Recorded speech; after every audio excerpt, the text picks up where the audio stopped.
Hello everyone, আসসালামু আলাইকুম। ইতালির মদিনা শহর থেকে সবাইকে স্বাগতম।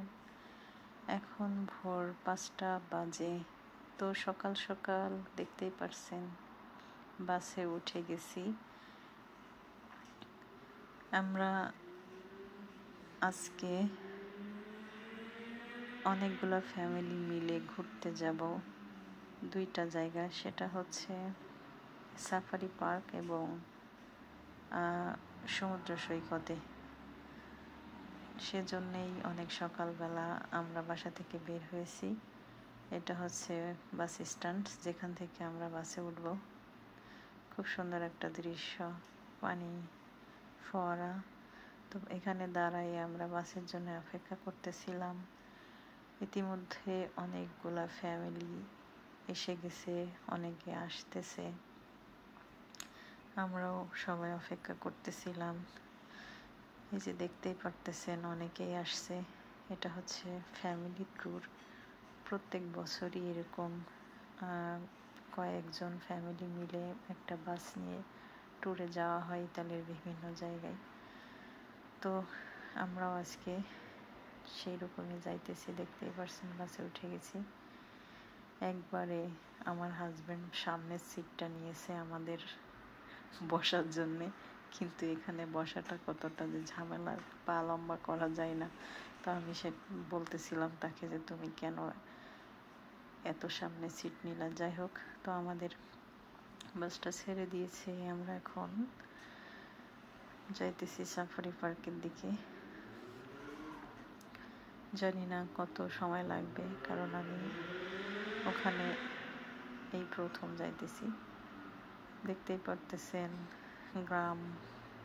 গ্রামের ভিতর দিয়ে রাস্তা, আর এইগুলা হচ্ছে বিভিন্ন ফলের বাগান। কত আধুনিক প্রযুক্তিতে ফল এরা চাষ করে। দেখেন কত সুন্দর করে নেট দিয়ে রাখছে, যেন কোনো ধরনের সমস্যা না হয়, পাখিতে নষ্ট না করে।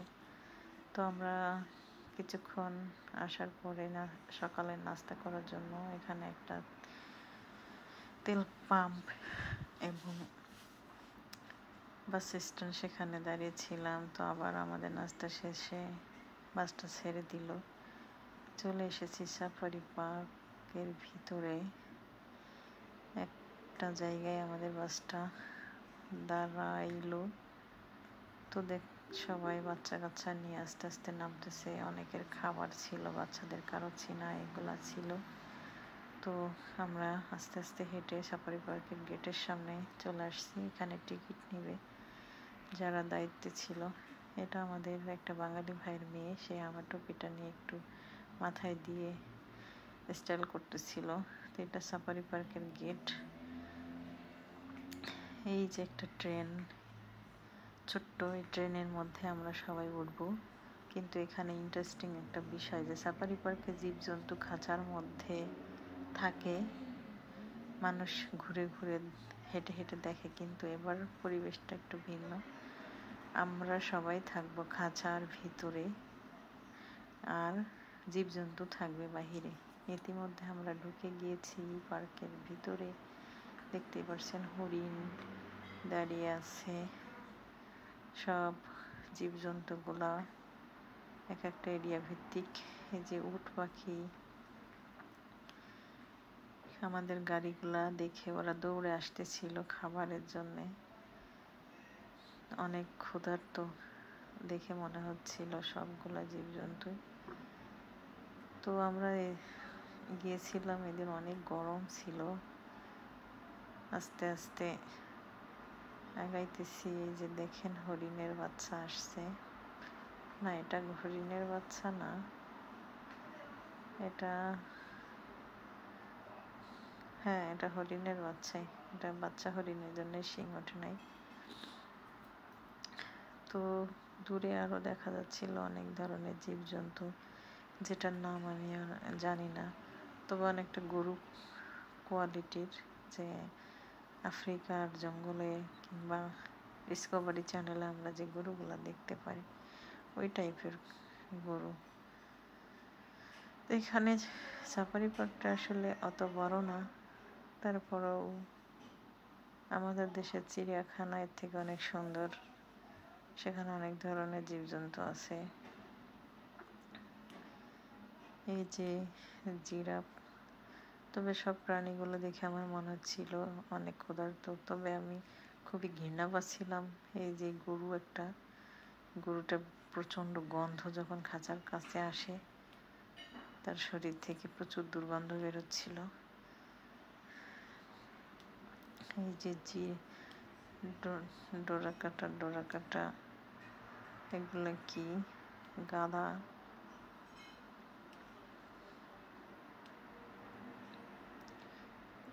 না, সরি, এটা গাধা না, এটা হচ্ছে জেব্রা। গাধা তো এখনো দেখা হয় নাই, দেখেন এরা খাওয়ার জন্যে চাইতেছিল, কিন্তু আমরা কোনো খাবার পশু পাখির জন্য নিই নাই। ওখানে নিষেধ ছিল যে কোনো পশু পাখিকে খাবার দেয়া যাবে না। তো আমরা এখন ঢুকতেছি। এটা হচ্ছে বাঘের খাঁচা। একটু আলাদা সিকিউরিটি মেনটেন করা হয় বাঘের খাঁচা এবং সিংহের খাঁচা, যেহেতু তারা মাংসাশী প্রাণী। তো এখানে আসলে বাঘ ছিল মাত্র 5টা। তো এই যে দূর থেকে আমরা দেখতেছি অনেক গরমের কারণে বাঘ পানির মধ্যে বসে আছে একটা, আর উপরে চৌকি মতো সেখানে শুয়েছিল। দূর থেকে ভালো করে ভিডিও করতে পারি নাই।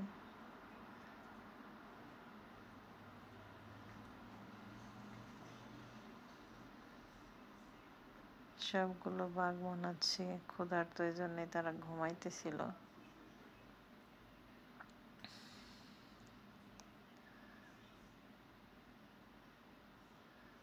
সিংহের খাঁচাতেও গিয়েও দেখলাম একই অবস্থা। তো এখানে মরুভূমির উটগুলা দেখলাম। কিছু আরো নাম না জানা কিছু প্রাণী আছে, সেগুলো আসলে আমি চিনি না।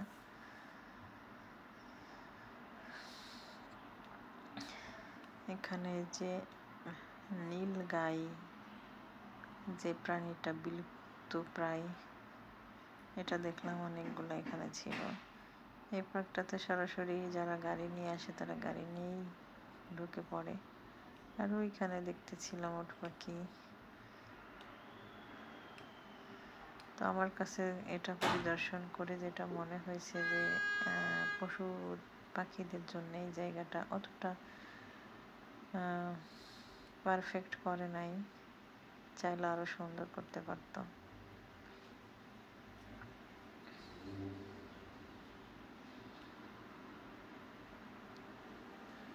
অনেক জাতের বড় বড় মহিষ ছিল। এখানে মাত্র 2টা হাতি ছিল, তবে কোন কোন প্রাণী কোন দেশ থেকে এরা নিয়ে আসছে সেটা বলতেছিল। এখানে হাতির কথা বলতেছিল ইন্ডিয়া থেকে নিয়ে আসা, আবার সিংহ বলল ইন্ডিয়া থেকে নিয়ে আসা।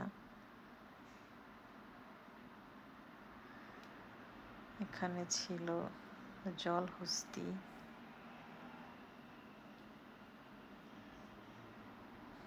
তারপরে এখানে বাচ্চাদেরও খেলার জায়গা আছে, যারা বাচ্চা নিয়ে যায় বাচ্চাদের কিছুক্ষণ এখানে বিনোদন দিতে পারে যেন, সে কারণে সব ব্যবস্থা আছে। ছোট্ট ছোট্ট ট্রেন, আর বাচ্চারা কি সুন্দর করে চালাইতেছে।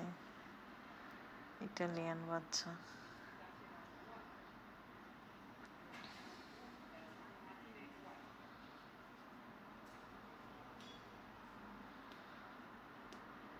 অনেক বড়, মোটামুটি ভালো লাগছে, অতটা ভালো না।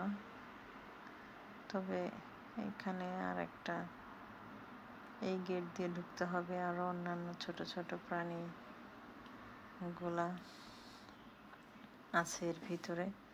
খুবই টায়ার্ড ছিলাম, ভালো লাগতেছিল না, তারপরও ভাবলাম আসছি কি আছে দেখি। এই যে দেখেন, আমাদের বাংলাদেশের চিড়িয়াখানায় ঢুকে প্রথমে যে সভ্য প্রাণীগুলো দেখা যায়, এখানেও দেখলাম সেই সভ্য প্রাণীগুলা। তারপরে দেখলাম অনেক জাতের ছাগল, দেখেন কি সুন্দর শিং, এটা দেখে আমার খুব ভালো লাগতেছিল। এখানে বিভিন্ন প্রজাতির ছাগল, ভেড়া, দুম্বা ছিল।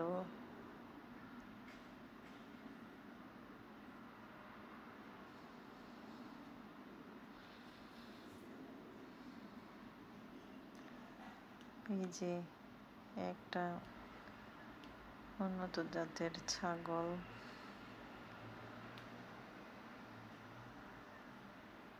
খুবই ক্ষুধার্ত প্রাণীগুলা। এই যে একটা ছোট্ট ঘোড়া, আমি এত ছোট্ট ঘোড়া দেখি নাই, একবারে ছোট্ট একটা ঘোড়া।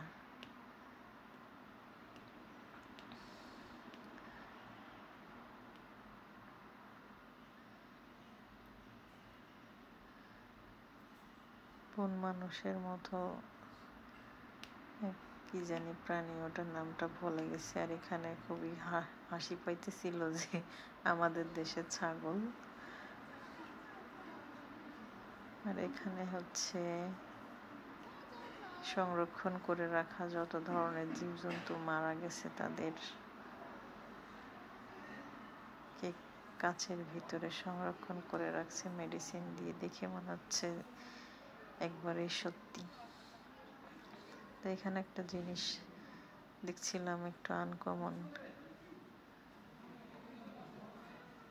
সেটা হচ্ছে এক ধরনের বাদুড়। দেখেন মনে হচ্ছে একবারে রিয়েল সবকিছু পাখিগুলা। আমি এগুলা দেখে অনেক আনন্দ পাইছিলাম আর কি, ভালো লাগতেছিল। সব ধরনের পাখি। এই যে দুইটা বাদুড়, চামচিকা না কি বলে, বাদুড় একদম হনুমানের মতো মুখ। এটা ছিল জীবিত, এটা নড়াচড়া করতেছিল। এই যে খুবই ছোট্ট ছোট্ট।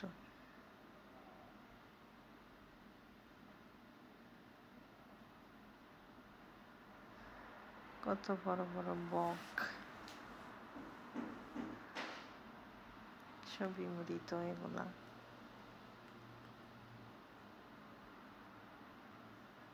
বিভিন্ন প্রজাতির পাখি।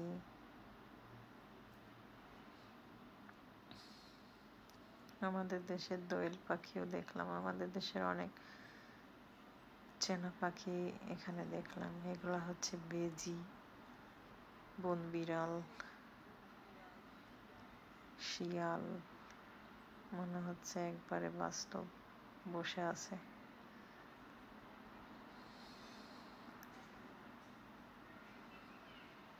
এখানে আরো অনেক কিছু ছিল, আমি সবকিছু ভিডিও করতে পারি নাই। বিভিন্ন ধরনের পোকামাকড় ছিল।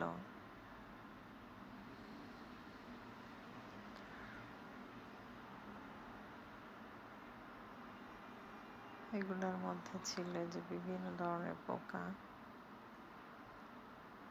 সুন্দর করে সাজায় রাখছে।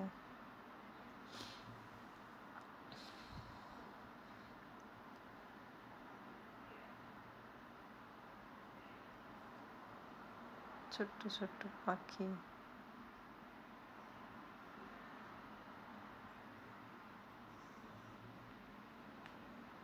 প্রচন্ড রোদে শরীরটা ক্লান্ত লাগতেছিল, এই জন্যই ভালো করে ভিডিওটা আসলে মন মতো করতে পারি নাই। জাস্ট হাঁটতেছিলাম আর দেখতেছিলাম আর ভিডিও করতেছিলাম।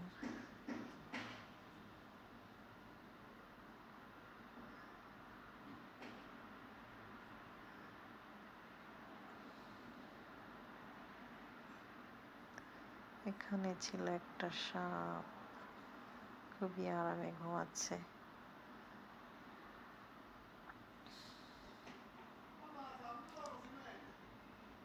এখানে এটা কি গিরগিটির মতো কি একটা প্রাণী জানি না।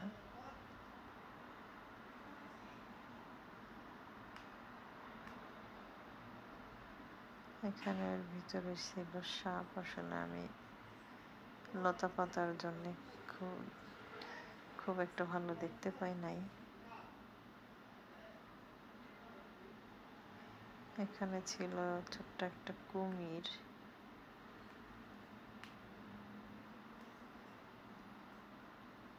এখানেও কুমির, 2টা কুমির ছিল।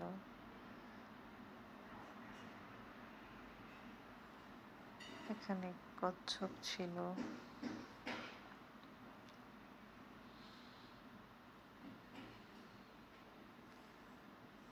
কত প্রজাতির যে পোকা মাকড়, আল্লাহ জীবিত মৃত কোথা থেকে সংগ্রহ করছে, সবকিছুই দেখতেছিলাম ঘুরে ঘুরে।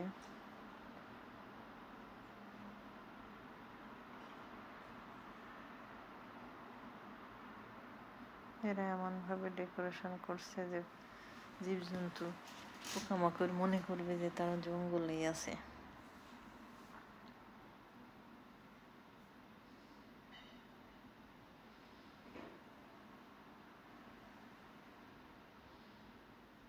বক পাখি,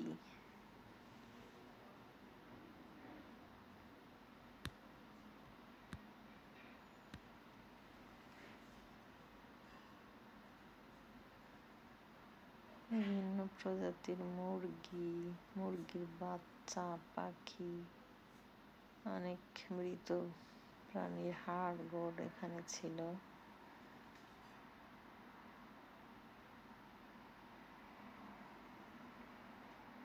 কি মোটা একটা পাবলিক।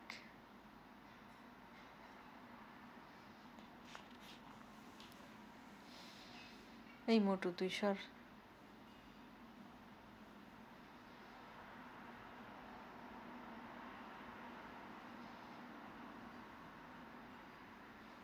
মাছ দেখার জন্য আসছিলাম, কিন্তু তেমন মাছ এখানে নাই।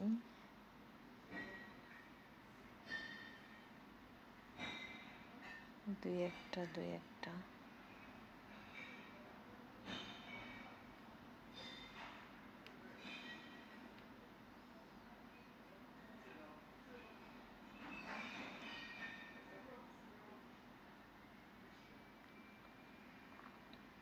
আমরা সবাই হাঁটতে হাঁটতে অনেক ক্লান্ত হয়ে গেছিলাম। কারোরই ভালো লাগতেছিল না। এগুলো হচ্ছে প্রজাপতি, মৃত প্রজাপতি। তো এটা দেখেন, এটা গরিলা মনে হয়। পোলাপানে ডাকতেছিল খাবার দেওয়ার জন্য, তখন আসছে কাছে। ছোট ছোট পাখি কিচিরমিচির করতেছে। আমি সবার আগে বের হয়ে যাই, কারণ আমার পা ব্যথা হয়ে গেছিল। আমি এখানে যে দেখেন পার্কটা পুরাটা ছোট্ট করে এখানে একটা ম্যাপ তৈরি করা, কোথায় কি আছে সব কিছু। এই জিনিসটা খুবই ভালো লাগলো। প্রত্যেকটা জিনিসই সুন্দর করে তৈরি করে এরা পুরো ম্যাপের মধ্যে সাজায় রাখছে। কোন এরিয়ার মধ্যে কোন ধরনের প্রাণী আছে, কি আছে সব। এটা আমার সবচেয়ে বেশি নজর কেড়েছিল।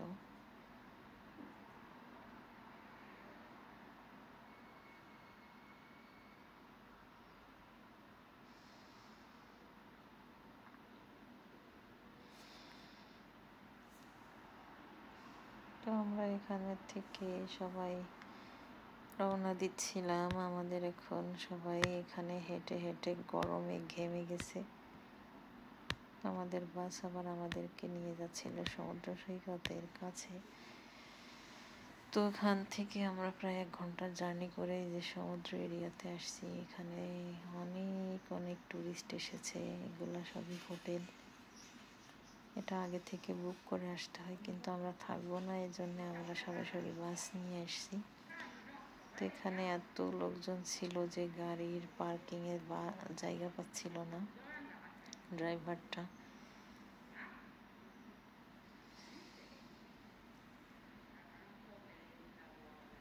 তাছাড়াও সবাই ছিল অনেক ক্ষুধার্ত। মনে হচ্ছিল কখন গাড়ি থেকে নামবে আর খাবার খেয়ে একটু পেটটা ঠান্ডা করবে।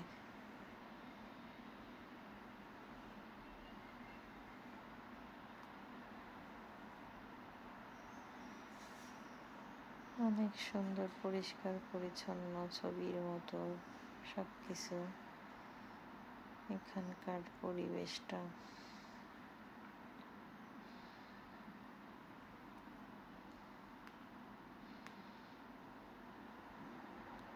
আমি আজকে পানিতে নামবো না, কারণ প্রিপারেশন নিয়ে আসি নাই।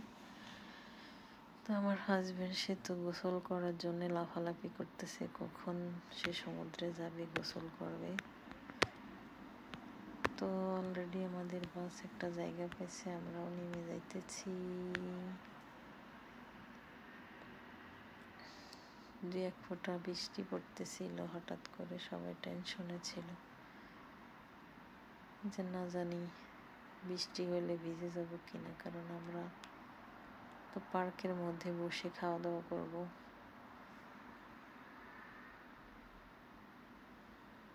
অলরেডি আমরা পার্কে চলে আসছি, অনেকে যে যার মতো বসছে, বসে খাওয়া দাওয়া করতেছে। আমরাও একটা বেঞ্চ বসে যাই। এই যে সমুদ্র, এটা হচ্ছে ভূমধ্যসাগর। গত বছর সামারে আমি অন্য একটা জায়গাতে গিয়েছিলাম, যে একই সমুদ্রের অনেকগুলো সৈকতে মানুষ যায়, তো আমরা অন্য সাইডে গিয়েছিলাম। তো দেখেন আস্তে আস্তে মানুষ সব নামতেছে, কিন্তু এখানকার পরিবেশের সাথে আমাদের যায় না, কারণ আমরা বাঙালি, আমাদের ড্রেস আপ সম্পূর্ণ আলাদা। আর এখানকার এদেশের মহিলাদের ড্রেস আপটা আসলে অনেক, কি বলবো, এদের আমাদের তুলনায় মানে এদের কালচার এরকম, কি বলবো সেটা কিছু আসলে বলতে চাচ্ছি না। যতটুকু পারছি এখানে ভিডিও করছি, কারণ ভিডিও করার উপযুক্ত জায়গা এটা না। তো আমাদের বাঙালি ফ্যামিলি সব পানিতে হাঁটার জন্য যাইতেছিল। এখানে সব ইতালিয়ান কিংবা অন্যান্য দেশের মানুষ গোসল করে, এবং সারা বছর ওরা অপেক্ষায় থাকে কখন সামার আসবে, গোসল করব এবং ভিটামিন ডি নিব রোদ থেকে। এরা গোসল করে আর উপরে উঠে শুয়ে থাকে, আবার গোসলে যায়, আবার উপরে উঠে এটাই করতে থাকে এই সামারের সিজনগুলোতে, কারণ প্রচণ্ড শীত, সারা বছর কোনো রোদ থাকে না। আমি বসেছিলাম, বাকি সবাই পানিতে নেমে দেখছিল, আর আমি বসে বসে সবার ব্যাগ পাহারা দিচ্ছিলাম। একটা বাঙালি ভাবি তার ছোট্ট মেয়ে, তাকে নিয়ে পানিতে নামানোর চেষ্টা করতেছিল, কিন্তু সে ভয় পায়।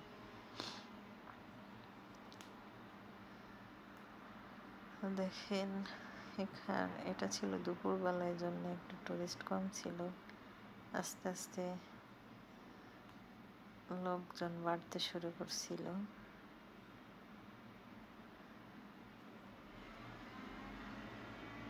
আমার খুব ইচ্ছে করতেছিল যে পানিতে নেমে যাই, কিন্তু আমি পানিতে নামার জন্য যে এক্সট্রা ড্রেস সেগুলো নিয়ে যাই নাই। তো আমরা ওখান থেকে সবাই রওনা দিই বাসার উদ্দেশ্যে। খুবই খারাপ লাগতেছিল, খুবই খারাপ, যেটা বলার অপেক্ষা রাখে না। তো জানি না কি ধরনের ভিডিও করছি, সবাইকে একটু দেখানোর জন্য আর কি, যে অনেকেই প্রশ্ন করে যে যেখানে আমরা থাকি কেমন। তো একটু একটু করে ভিডিও করার চেষ্টা করি। দেখেন এগুলো আঙ্গুরের ক্ষেত, সব কত আঙ্গুর। আমাদের দেশে ফলের কত দাম, আর এখানে ফলের একদমই দাম না, কিন্তু খেতে মানে আর কত খাবো, অনেক ধরনের ফল খাই, খেতে ইচ্ছা করে না। তো আমরা আবারও সেই বাসের স্ট্যান্ডে দাঁড়াই, এখানে আবার সবাই একটু হালকা নাস্তা করে। তো এখানে আমাদের একটা আকর্ষণীয় বিষয় ছিল, সেটা হচ্ছে গিফট যে যারা যারা আমরা পিকনিকে গিয়েছি তাদের মধ্য থেকে পুরস্কার বিতরণী, কিন্তু এটা লটারির মাধ্যমে। আর টোটালে 8 জন পাবে, কিন্তু দুর্ভাগ্যবশত আমরা কোনো ধরনের লটারি পাই নাই। কিন্তু এখানে ইন্টারেস্টিং বিষয়,